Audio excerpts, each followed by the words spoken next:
அருட்தந்தை யோகிராஜ் வேதாத்ரி மகரிஷி அவர்களின் மனவளக்கலை தொகுப்பு 3 தொடர்கிறது. கிருத்திகா பிரபாகரன் யூடியூப் சேனலுக்காக மதுஷாய். பிறப்பிற்கு முன்னும் இறப்பிற்கு பின்னும் உயிரின் நிலை குறித்து அருட்தந்தை அவர்கள் நமக்கு விளக்கம் அளிப்பதை பார்த்து கொண்டிருக்கிறோம். இதோ அதன் தொடர்ச்சி தொடர்கிறது. பருவுடல், நுண்ணுடல், காந்த உடல். 1. பருவுடல் பிசிக்கல் பாடி. 2.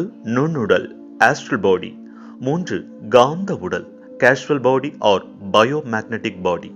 ஆகிய மூன்றும் இணைந்த ஒரு கூட்டு சிறப்பு இயக்கமே ஒரு சீவன் எனப்படும். பருவுடல் கோடிக்கணக்கான சின்னஞ்சிறு செல்களால் கட்டப்பட்டது. பருவுடலுக்கு ஊடே நுண்ணுடல் என்ற உயிர் துகள்கள் சுழன்றோடிக் கொண்டிருக்கின்றன. இந்த உயிர் துகள்கள் என்பதுதான் பரமாணு. ஒரு பருவுடலின் ஊடே சுழன்று ஓடிக்கொண்டிருக்கும் பரமாணுக்களின் தொகுப்பு இயக்கம்தான் நுண்ணுடல் எனும் சூக்கும உடல் ஆஸ்ட்ரல் பாடி.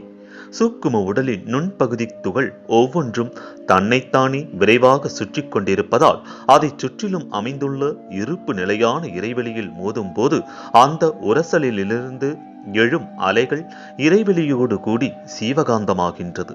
இந்த சீவகாந்தம் பருவுடலில் விரைவாக இடைவிடாமல் சுழன்றோடும் போது அந்த உரசலை சீவன் உணர்வாக பெறுவதே ஊருணர்வு.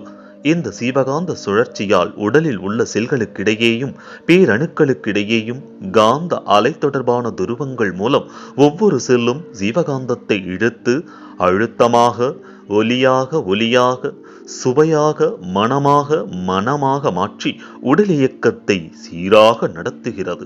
இதே காந்தம் உடலில் விரைவாக சுழலும் போது அதற்கு மையச் சுழலாக ஓட்டெக்ஸ் உடல் மையத்தில் அமைவதே காந்த கருமையம். இதே இடத்தில் உயிராற்றலும் மையம் கொள்கிறது. இந்த மையம் மூளைச்செல்களுக்கும் புலன்களுக்கும் உடலில் அமைந்துள்ள மற்ற எல்லா செல்களுக்கும் தனது காந்த ஆற்றலால் தொடர்பு கொண்டு இயங்கிக் கொண்டிருக்கிறது. எண்ணங்களும் செயல்களும் பதிவுகளும்.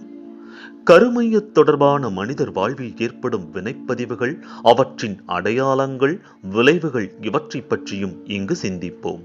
கண், காது, மூக்கு, நாக்கு, தோல் என்ற 5 ஞானேந்திரியங்கள், கை, கால், வாய், குதம், பால்குறி என்ற 5 கர்மேந்திரியங்கள். இந்த 10 இந்திரியங்களில் எந்த ஒன்று அசைந்தாலும், குறிப்பிட்ட இயக்கம் நடந்தாலும் உடலில் நிறைந்துள்ள ஜீவகாந்தத்தில் அசைவுக்கு தக்க அலைகள் அந்த இடத்திலிருந்து எழும். அது உடல் முழுவதும் பரவி எல்லா செல்களிலும் மோதும்.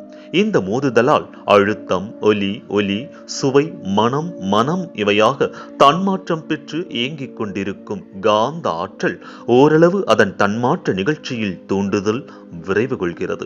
இதே அளவு செயலிலும் மிகுகிறது. உயிர் துகள்களின் எண்ணிக்கைக்கேற்ப அவற்றின் தற்சுழற்சியால் ஜீவகாந்த ஆற்றல் உற்பத்தியாகிறது. அழுத்தம் முதலிய 5 வகை தன்மாற்றங்களால் காந்த ஆற்றல் செலவாகிறது.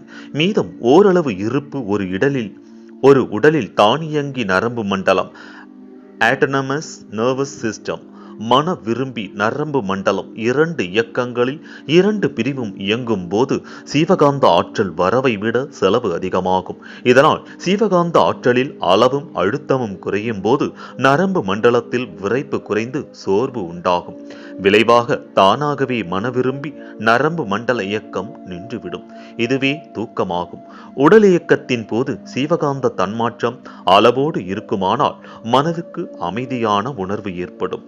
ஊக்குவிக்கப்பட்ட தன்மாற்றம் உடலிலுள்ள காந்த சக்தி இருப்பின் ஸ்டாக் அளவில் மிஞ்சியிருப்பது செலவாகும் போது புலன்கள், கருவிகள் இவற்றில் செல்களுக்கு தாங்கும் அளவுக்கு மேல் போகாமல் இருந்தால் இன்ப உணர்வாகும்.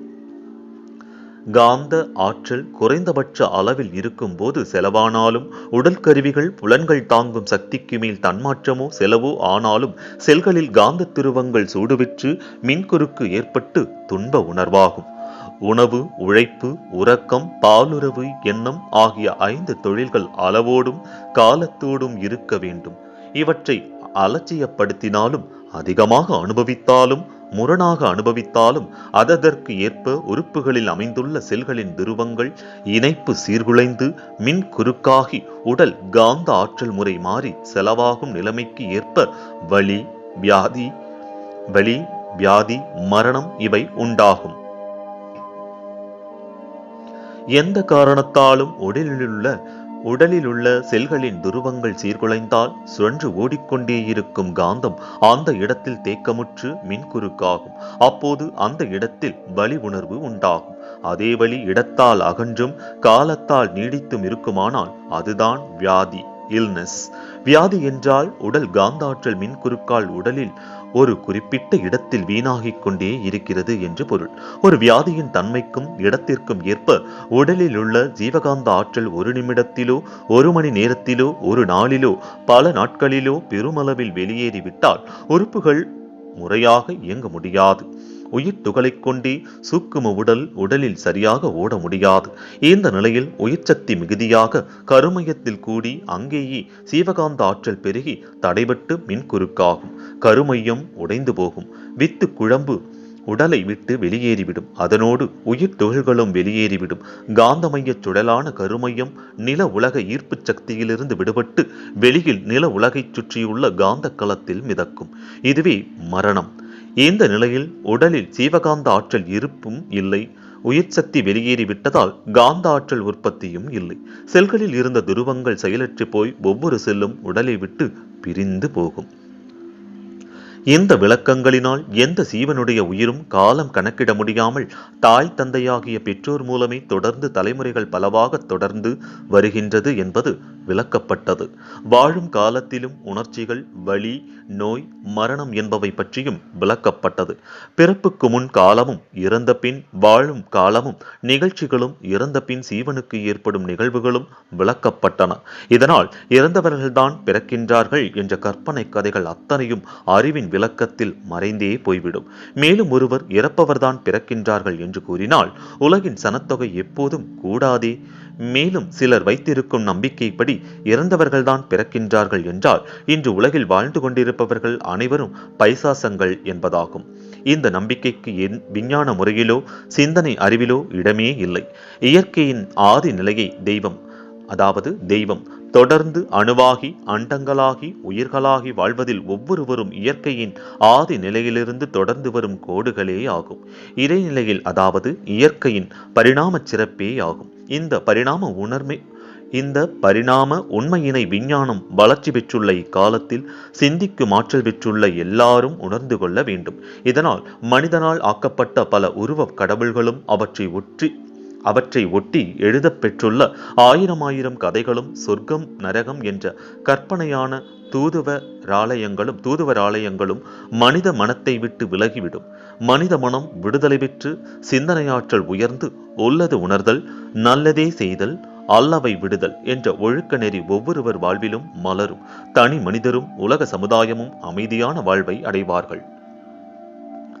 இறந்த பின் உயிரின் நிலை. உடலை விட்டு ஆன்மா மரணம் என்ற நிகழ்ச்சியால் பிரிந்து விட்ட பின் என்ன நிகழ்கின்றது என்பதும் சிந்தித்து தெளிய வேண்டியுள்ளது. இறந்த பிறகு உயிரின் நிலையை தெளிவாக புரிந்து கொள்ள இறப்பை 3 வகையாக பிரித்துக் கொள்ளலாம். அவை 1 இயற்கை மரணம், 2 தற்செயல் விபத்துகள் மூலம் வரும் திடீர் மரணம், 3 முழுமைப்பேறு அடைந்த பின்னர் ஏற்படும் மரணம். 1 இயற்கை மரணம். 1 வயது முதிர்ந்த நிலையில் வித்து உற்பத்தி குறைந்து விடுகிறது. அதற்கு ஏற்ப உயிரின் அளவு உயிர் துகள்களின் எண்ணிக்கை குறைந்து விடுகிறது. ஜீவகாந்த சக்தி குறைந்து உடல் உறுப்புகள் செயலிழந்து விடுகிறது. இதனால் எல்லா உயிர் வகைக்கும் இறப்பு என்ற ஒன்று இயற்கையாக ஏற்படுகிறது. இதுவே முதுமையால் ஏற்படும் மரணம். 2 அதேபோல் நீண்டகாலம் நோய்வாய்ப்பட்டு நோயினால் சீவகாந்த சக்தியெல்லாம் செலவாகி குறைந்து அதோடு வித்து உற்பத்தி குறைந்து போகும்.